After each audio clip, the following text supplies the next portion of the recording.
When the weather is grim, it's time to turn in, down at the pub on the coast. So you moor up your boat and it's off with your coat, down at the pub on the coast. Calling for the company, the crack and the cheer, order a pint of the old-fashioned beer. We spent the night of the 16th of April at the Lock House at Great Hayward on the Trent and Mersey Canal. And then on the 17th we started heading for home in Westmoreland.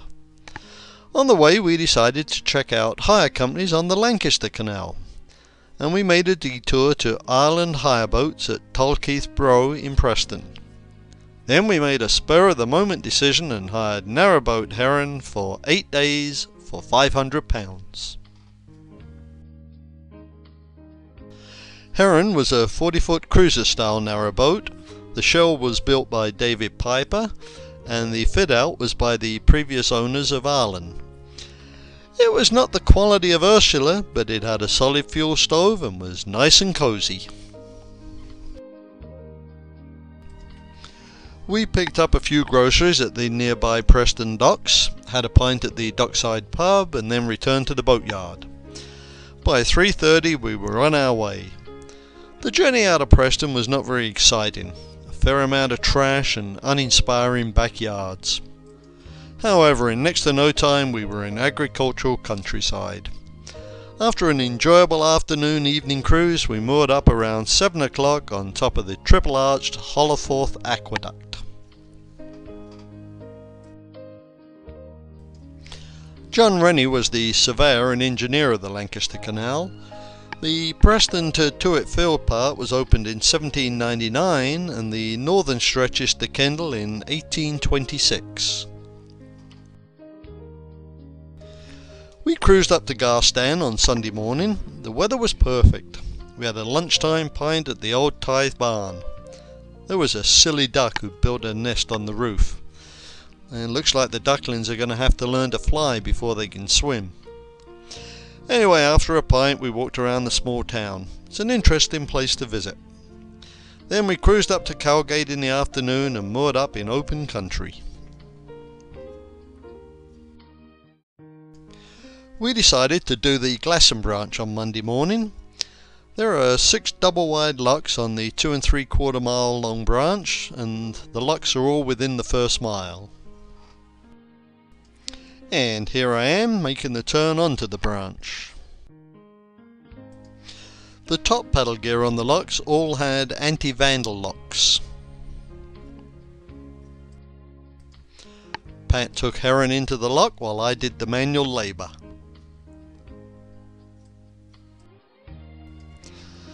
The bottom gates had an interesting sideways lever. It was a pleasant journey as we dropped down the Conda Valley to the River Loon estuary. It was mainly farmland with an isolated farm building. We moored up in the basin with lots of seagoing yachts and had breakfast at a nearby cafe, and without doubt this was the worst meal of our trip. We walked around the tiny community and watched a boat go through the sea lock, and then after a spin around the basin we started heading back to Cowgate. The approach to Lancaster is very scenic, first through undulating green countryside and then through a long deep wooded cutting. The journey through Lancaster passes old mills and factories that have been converted into offices and flats, but there are still a few buildings in disrepair. We stopped off at the Canalside Waterwitch pub for a pint. It was very noisy, lots of loud music, so we only stayed for a quick one. On leaving Lancaster we travelled along a hillside overlooking the River Loon, and then came to one of the wonders of the waterways, the Loon Aqueduct. This splendid stone structure carries the canal 51 foot above the River Loon for a distance of 660 foot. It was completed in 1797 and was one of John Rennie's masterpieces.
We had planned on getting some flowers for Elsie's grave, but unfortunately we couldn't find a florist. Although nowhere near as bad as yesterday, the rains continued to fall on Wednesday morning as we cruised up to Tuit Field. I had to make sure that Narrowboat Heron touched the very end of the navigable Lanky.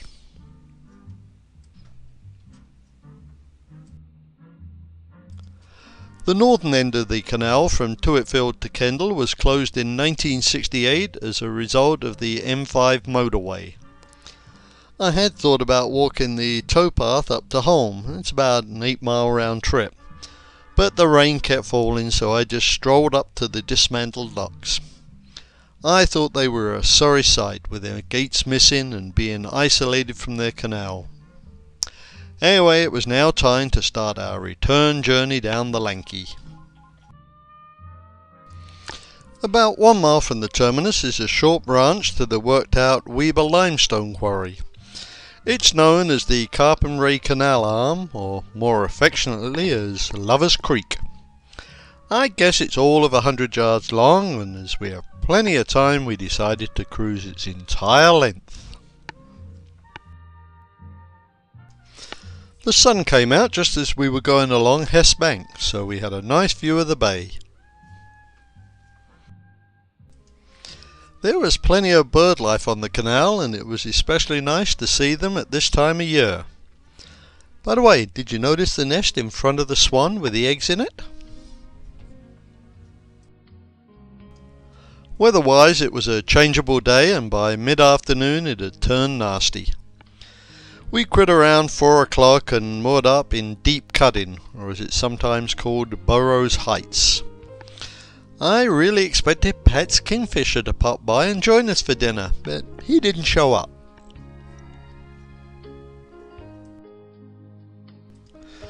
We had a late breakfast on Thursday and got away around 9 o'clock. We enjoyed a slow cruise through the rest of the Cudding. The primroses were in bloom. We lost a fender while doing the Glasson branch the other day, so we went for a stroll back down the branch to see if we could find it. We didn't, but we did see a bloated dead cow floating in the canal. While we were on the stroll, we popped into the Miller's Arms by the bottom lot for a lunchtime pint.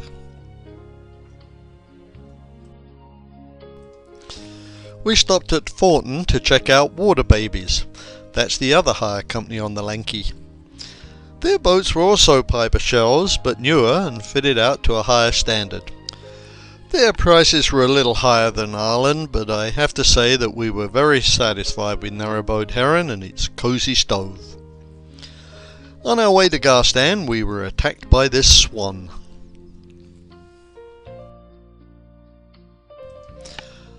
I mean, he really attacked us. First he went for the bow, then he went for the stern, and then he dive bombed us. I guess he just didn't like us being anywhere near Mama on a nest.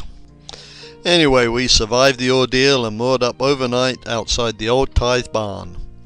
The duck was still brooding her clutch on the roof. We had a mediocre meal at the barn and later in the evening visited the Wheat Chief for a pint. We saw the meals they were serving and realised we'd chosen the wrong place to eat. We cruised for a while on Friday morning before having breakfast and then found an excellent mooring in a pretty wooded area south of Billsborough. This was the view from our window. After a nice big fry-up breakfast, we had to get some exercise. And then it was time to go for a stroll in the Bluebell Woods.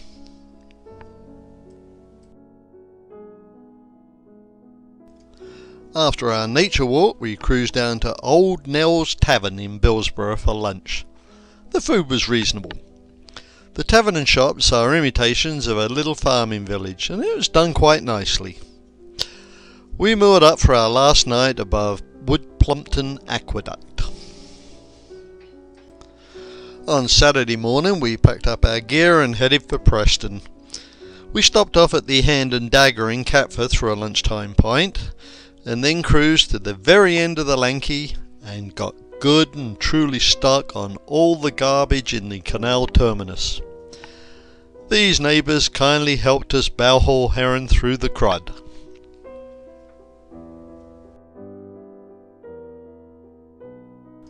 We really appreciated all that muscle power. Without them, I don't think we would have made it. We got within a few yards at the end of the canal, but we didn't make it right to the end.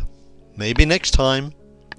It was only a couple of 100 yards back to Ashton Basin and the boatyard. We pulled into Arlen around 4 o'clock, and Tony, he's the owner, gave us a hand to tie off and load the car. After saying farewell to Tony and his wife Jill, we continued on our journey.